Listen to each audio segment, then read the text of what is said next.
Irmãos e irmãs em Cristo Jesus e Maria Santíssima, presentes aqui na Igreja de Santa Rita, você que nos acompanha pelas nossas redes sociais, celebramos hoje o terceiro domingo da Quaresma. Avançamos neste retiro espiritual que estamos fazendo de preparação para a Páscoa do Senhor. A cada semana, a liturgia da palavra vai nos introduzindo neste tempo de preparação para a celebração da paixão, morte e ressurreição do Senhor. Na primeira leitura da missa de hoje, ouvimos o relato do livro do Êxodo, o momento importante na vida do povo, em que Deus estabelece uma aliança com os hebreus. Este povo que está sendo conduzido sob a liderança de Moisés do Egito para a terra prometida, terra da escravidão para a terra de libertação. De um povo que era escravo e sem lei, Deus estabelece esta aliança através das tábuas da lei, que são os 10 mandamentos, que Deus escreve na pedra e as entrega para Moisés, que fazia exatamente essa ponte entre Deus e o povo. E ali no Decálogo, assim conhecido, as 10 palavras da lei, os hebreus então têm o norte para se manter na fidelidade a Deus. A partir deste momento, eles são convidados a deixar a vida do Egito para trás e abraçar a nova vida em Deus. Eles estão nesse trajeto rumo à terra prometida. E no início do texto, o autor sagrado vem exatamente elencar que eles não devem se prostrar em adoração aos deuses esculpidos, a estátuas, que era comum lá no Egito prestar culto ao faraó e aos deuses. Para tudo tinha um Deus, um D minúsculo. É importante a gente ressaltar isso. E a partir de agora, esse povo deve abandonar toda essa crença para fazer esta aliança. Eu sou o vosso Deus, que te fiz sair do Egito, terra da escravidão. Essa é a fala de Deus para a sua gente. E aqui eu faço um parênteses antes de continuar a reflexão dentro dessa linha quaresmal, que é importante fazermos uma observação para também a nossa catequese, que muitos protestantes usam essa parte da proibição que Deus faz aos hebreus de cultuar as imagens, as estátuas esculpidas, ou de metal, ou de madeira, enfim. Usam para criticar e pregar contra os santos da Igreja Católica. As imagens dos santos que temos, a imagem de Nossa Senhora, vira e mexe nós vemos algum pastor com a marreta e o machado quebrando as imagens, falando que somos idólatras, assim por diante. Ora, é interessante essa observação, que Deus aqui no Êxodo está falando dos deuses do Egito. Na nossa Igreja Católica, nós não temos deuses. Santa Rita de Cássia não é uma deusa. Santo Expedito não é um deus. Nossa Senhora não é uma deusa. Santa Edvígios não é uma deusa. São Francisco de Assis não é Deus. A proibição do Êxodo era para os deuses do Egito. As imagens que temos em nossas igrejas católicas servem como uma fotografia de alguém que viveu a radicalidade do Evangelho e que nós, ao olhar para aquela fotografia, a gente possa ter a compreensão.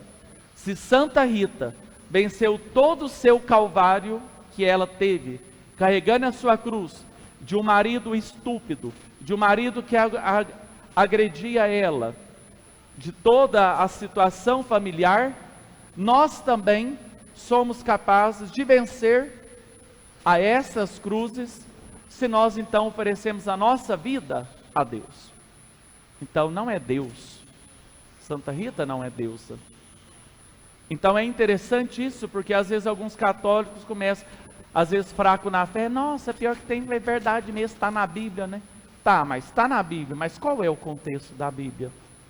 Então nós temos que ter esse discernimento. Então nós não somos idólatras, nós adoramos a nosso Senhor Jesus Cristo, a Deus. O nosso culto que prestamos aos santos não é de adoração, e sim de veneração. E entre os santos, Nossa Senhora está no primeiro lugar na hierarquia, porque foi graças a ela que nós conhecemos Jesus Salvador, aquele que morreu na cruz.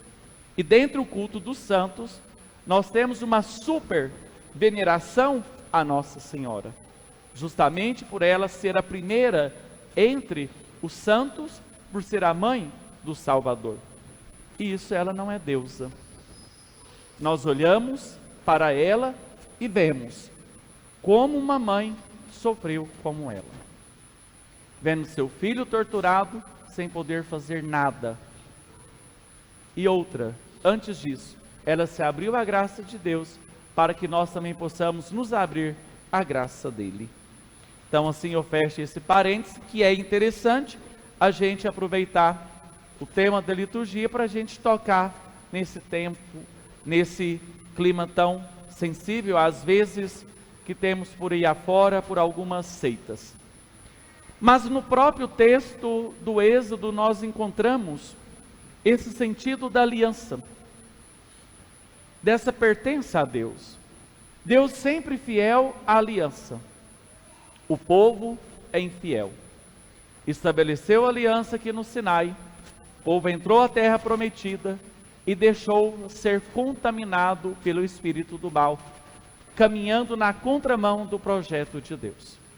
E Deus, mais uma vez, vai enviar o seu Filho para resgatar essa gente, para voltar à relação primeira, para voltar à aliança. E agora essa aliança será selada de uma vez por todas no sangue derramado do seu único Filho, nosso Senhor Jesus Cristo.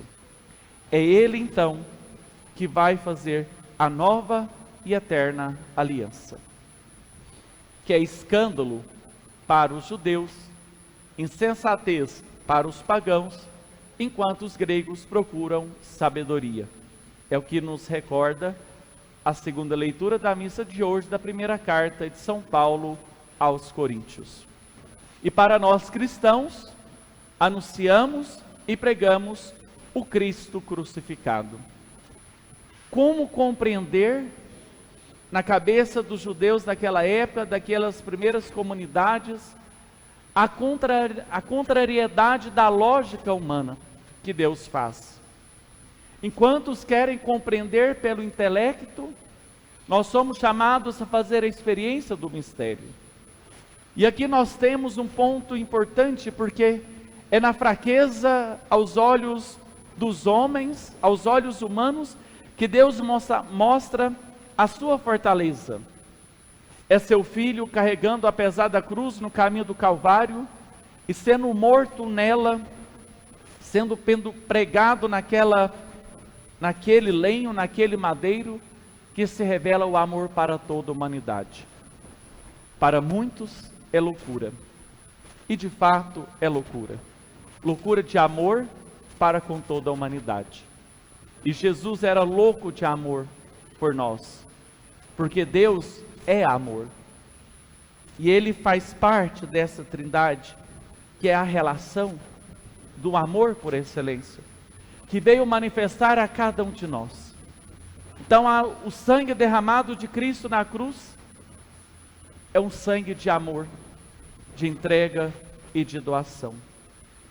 E de fato não há glória sem a cruz. E como é difícil carregar a nossa cruz de cada dia. Não sei vocês, não sei se vocês têm cruzes, eu tenho a minha cruz.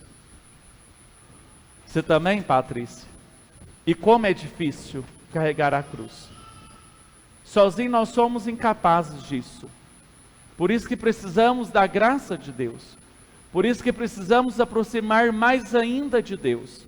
E o tempo da quaresma é essa a oportunidade que temos de aproximar de Deus, para que Ele nos sustente na nossa caminhada de fé, porque caso contrário somos capazes de jogar tudo para o alto. Mas é ali, nessa experiência deste amor de Deus por nós, que nos aproximamos mais dEle e deixamos então com que Ele invada o nosso coração com toda a ternura, com todo o amor, com toda a misericórdia. E quando olhamos para o Evangelho de João, hoje Jesus não está bonzinho no Evangelho. Ele faz um chicote de cordas, eu fico imaginando essa cena. Faz um chicote de cordas e expulsa todos do templo, juntamente com as ovelhas, os bois, espalha as moedas, derruba a mesa dos cambistas, todos aqueles que vendiam as pombas, pede para que tire aquilo dali, não façais da casa de meu pai uma casa de comércio. Porque na sua época, o templo de Jerusalém tinha se transformado assim. Fazia uma barganha com Deus. O judeu ia, comprava os animais ali na porta, entrava no templo, sacrificava, ia embora e já estava tudo resolvido com Deus. Já tinha cumprido um preceito. E Jesus vem exatamente dizer com esse gesto que Deus não precisa disso. O templo sagrado não é para isso. É o lugar do encontro do ser humano com Deus. É o lugar da relação. É o lugar da intimidade com aquele que é o Criador de todas as coisas. E o templo não é outra coisa senão para esta finalidade. Caso contrário, perde o sentido de ser. E ali em Jerusalém havia perdido o sentido de ter o templo. E Jesus é mais ousado ainda. Destruí este templo e em 3 dias eu levantarei. Que homem louco! Os judeus vão responder: gastaram 46 anos para construir o templo, e agora, Senhor Jesus, vem me dizer que em 3 dias destrói e você vai levantar? Sendo que nem mestre de obras era. Jesus não está falando do templo feito de pedra, de tijolos e cimento, e sim do templo do seu corpo. Nós somos chamados a adentrar no templo que é o próprio Cristo, e deixar então ser o nosso coração ser permeado nesse ambiente que é puro amor, que é pura bondade, que é o próprio Jesus. E aqui o autor sagrado está fazendo alusão aos 3 dias da sua morte, a sua paixão, morte e ressurreição. Está falando da sexta-feira santa, do sábado e do domingo de Páscoa. Nós somos chamados então a adentrar nesse templo que é o seu próprio corpo, pois nós somos esse corpo místico de Cristo, nós pertencemos a Ele. Nós somos membros desse corpo místico de Cristo, pelo nosso batismo, pela nossa adesão à nossa fé. Então a Semana Santa não é semana para curtição, não é lugar para, não é tempo de sair por aí, de viajar, vou lá para Caldas Novas, vou lá conhecer o Rio de Janeiro, Copacabana, porque eu nunca fui, eu tenho que ir lá conhecer. Não é lugar disso. É lugar de você estreitar ainda mais, ou melhor, é a ocasião de você estreitar ainda mais seus laços com o Senhor, para suportar as suas cruzes de cada dia. É o momento de alimentar o nosso espírito, não é outra coisa. Não é feriado, é dia santo de guarda, é dia de ir para a igreja. Se não fosse para isso, não existiria isso. Então, que a gente possa viver essa Semana Santa, fazendo essa experiência de reconstituir o nosso espírito na paixão, morte e ressurreição do Senhor, que é o centro de nossa fé. Não teria sentido nenhum a gente celebrar a Páscoa, aliás, a gente celebrar o Natal, se não houvesse a Páscoa. A Páscoa é a celebração mais importante que tem, depois do Natal. E não o contrário. Porque na época de Jesus vieram tantos antes dele, falando que era o Messias. Todos morreram. Jesus é o que ressuscitou porque ele é o verdadeiro Messias. Então só há Natal porque Cristo ressuscitou. Senão não haveria Natal. Não teria sentido a festa do Natal. Então ela é a mais importante de todas. Então nós devemos, neste tempo de preparação, fazermos este nosso exame de consciência, de nos aproximar de Deus, consigo mesmo e dos demais irmãos e irmãs, para vivenciarmos esse tempo tão forte, que é o tempo da Páscoa do Senhor, para que possamos fazer a nossa Páscoa também. Peçamos a graça da luz do Espírito Santo de Deus, que nos ajude neste tempo de preparação para celebrarmos o mistério de nossa salvação. E que passamos desta quaresma, da Páscoa deste ano, diferente de outras. Que possamos estreitar os nossos laços com o Senhor, para que assim possamos sentir a leveza de carregar as nossas cruzes de cada dia. Peçamos a intercessão de Nossa Senhora, a Virgem Dolorosa, que nos ajude, que nos acompanhe, como ela esteve presente no Calvário de seu Filho, que ela esteja presente no nosso Calvário de cada dia. Louvado seja nosso Senhor Jesus Cristo. Para sempre seja louvado.